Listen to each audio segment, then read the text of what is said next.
Welcome back everybody, it is DaYDreaMz here with another tips and tricks video, and today I'm going to show you guys everything about the statistics in Clash of Kings. I'm going to show you about where to get higher statistics and how they work. So one way that you can get statistics is through your college. That's a big way.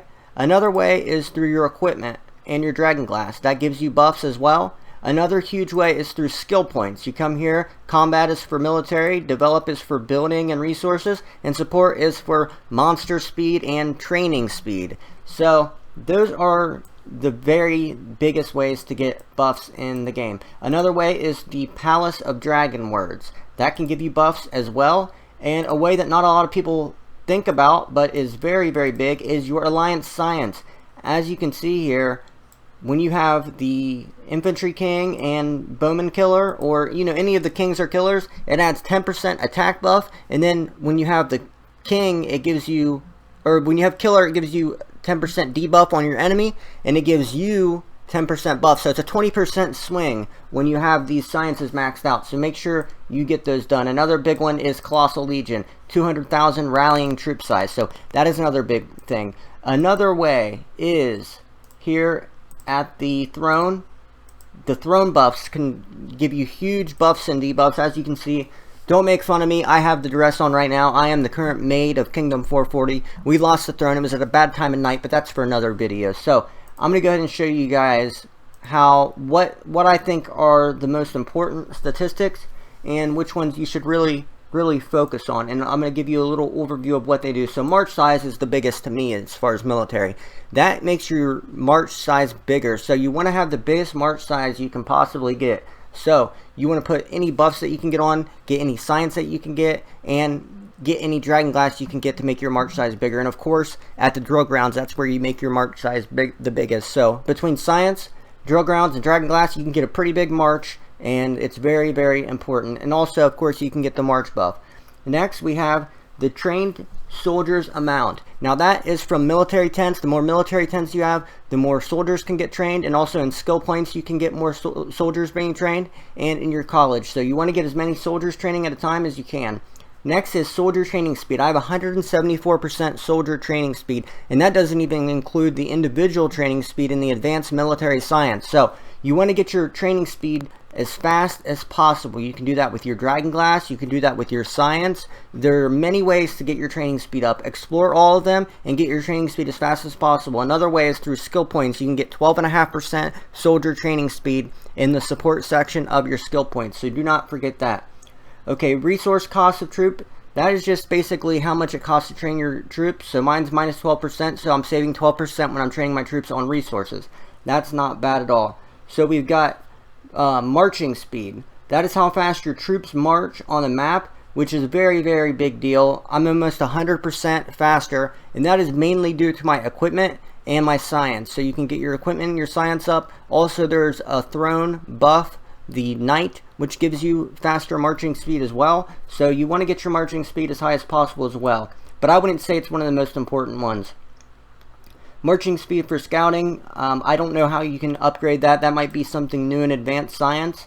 And then marching speed on the black belt. That is basically a new feature of the Hall of the King. You can actually increase the marching speed through the black belt for a certain amount of time. So that's why that is there.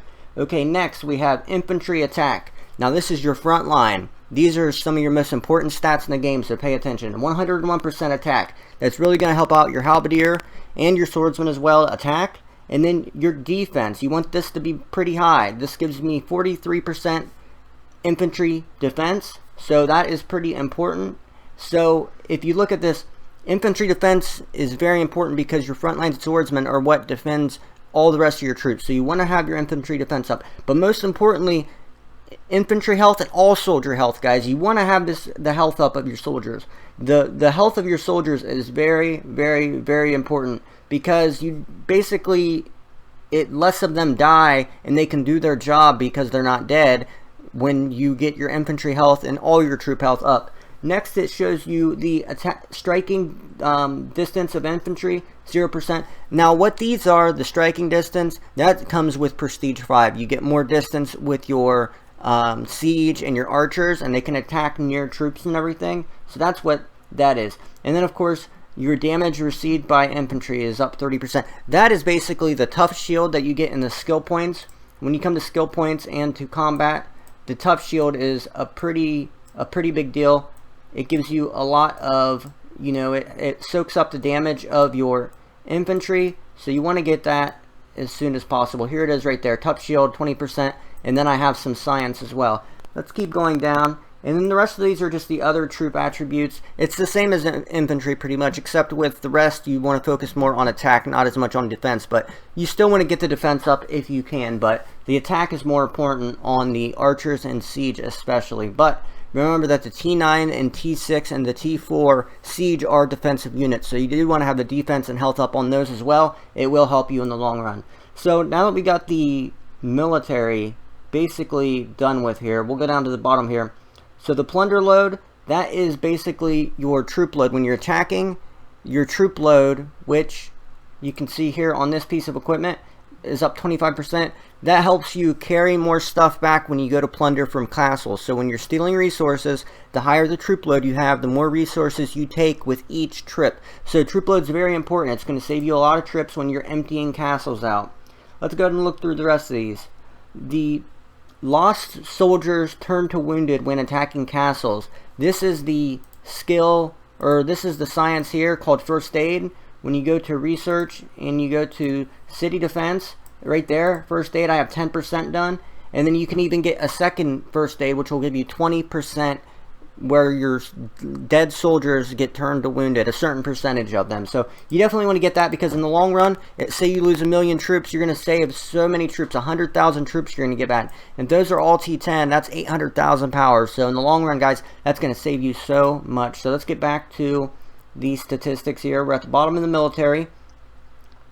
So the rest of these are just like resource battles, because there's a difference between resource battles and regular castle battles. Because with your dragon glass, sometimes the level 25 dragon glass, you can get a bonus on resource battles. So that can really help out your cavalry archers if you want to get that done. So let's go into resources now. Now, these are more important on your gathering castles, not so much on your main castle. But of course, wood income, guys, a lot of people don't know this, but the wood income, or the income of any resource, is inside your castle. When you're upgrading your wood income percentage, or you get a buff that says income, that means inside your castle. That does not make your gathering speed any better outside the castle. What does is the wood gathering speed. So right now it's only up 43%, because that's just basically what my science has.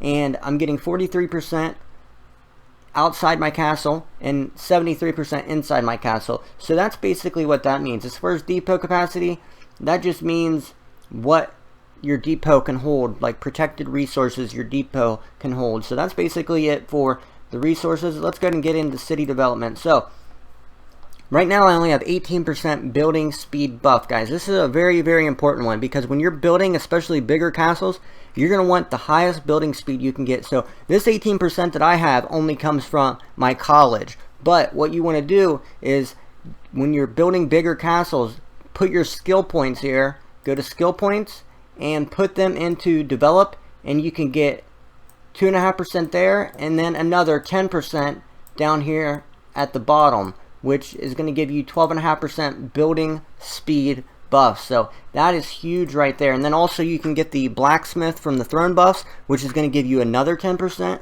So it's really, really a big deal. And then also, guys, remember that your equipment has buffs as well. There are a lot of equipment that have building buffs, and I like to use two pieces of equipment. So I've got this ring, which has all my attack buffs, and then I have this, which has my building speed buff 13% and healing buff 36%. And guys, remember, this is so huge right here. This is the most important thing you'll hear me say this whole time.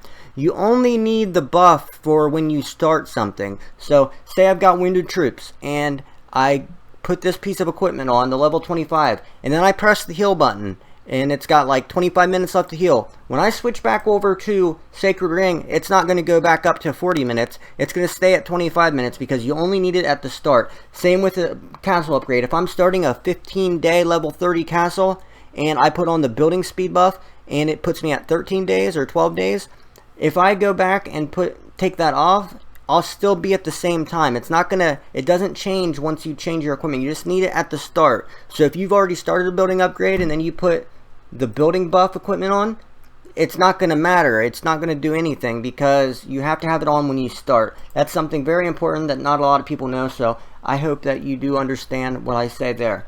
Okay, let's go ahead and get into the next one, research speed. This is a huge one. Now, your science is very important because most of what these buffs are, they all can be upgraded with science. So you want to get your research speed as high as possible, and to do that, you can do it with equipment, you can do it with Dragon Glass, you can do it with basically your Palace of Dragon Words, and research speed is a pretty important thing. So you definitely want to get the research speed up as high as possible. And with equipment, there's at least 3 or 4 pieces of equipment, your shoes, your ring, your pants, that all have science speed increase. And I'm sorry that I said the Dragon Glass has science speed increase. I was just thinking about that. The Dragon Glass does not have science speed increase. So let's go on to the next one. Here's the troop load I already told you about. That's what makes you plunder more. Let's go ahead and go to hospital capacity, which is so important. Mine's only 219,000 because I don't have my level 10. Remember that level 10 Dragon Glass gives you a hospital capacity buff. Also, you can get hospital capacity from these pieces of equipment. You can get it from your college as well, and your place of Dragon Words, Palace of Dragon Words. And then this is going to prevent you from losing a lot of troops if you're hit. So you want to have your hospital capacity as high as you possibly can. And healing speed, so it's currently at 66%. Let me go ahead and put this ring on, which should give me 35% more. So let's check it now. Now it's at 66%. So you can see the difference when you just put on a piece of equipment, and it makes a big difference, guys. Healing speed is so huge, especially if you're out to win kill events. You want to have the best healing speed you possibly can. So definitely get the equipment you can to get healing speed. So healing cost, here's something pretty cool. When you go to skill points, and you go to support, and you go all the way down here to the end, and you click on this one right here, healing cost. It increases your healing cost by 40%, which is absolutely huge. When you have a big wounded troops, if you've just been attacked, or you were on a big skill attack, you're going to need to put this on so that way you can decrease your healing costs, and it's going to make you heal 40% cheaper, which if you're healing like 100,000 T10 or a lot of troops, it's going to make it worth that 2,000 gold to change your skills back and forth to put that on. So I hope that you remember that. So let's go here to attack monster march speed. So it's at 470%, guys, and this is a huge one because especially during events, you're going to want to have this attack monster march speed up. So you can get that from the college, but you can also get it from level 5 Dragon Glass, all the way from blue to gold. Level 5 Dragon Glass, you can get, mine is 142%, but you can get even better. So you definitely want to have that Dragon Glass on level 5 when you want better monster march speed. But also when you go to support, you can click here and you can get 50%, and then all the way here, down here, you can get 200%. So you're gonna have 250% monster march speed when you put this on. So it's a pretty big deal. It's going to help you a lot. Right there it is, attack monster march speed 2. So you definitely want to have that on, especially during events. The stamina recovery speed basically is for your stamina recovery when you're attacking monsters. This green bar up here, it recovers faster. Like you get 1 point every 2 to 3 minutes.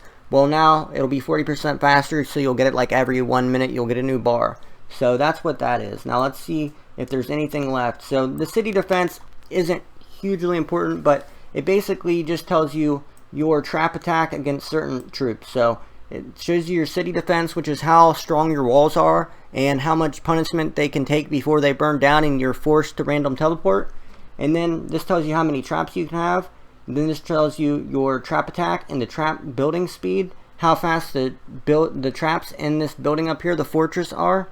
And basically, the attack the traps do to troops. Now, guys, I don't want you to get too caught up in traps because traps are just there to assist your troops. They do very, very, very minimal damage. So basically, you don't ever want to have to rely on traps to save you because they never will. They're just there to support, and they get maybe a couple thousand kills each time, but they are not going to save you.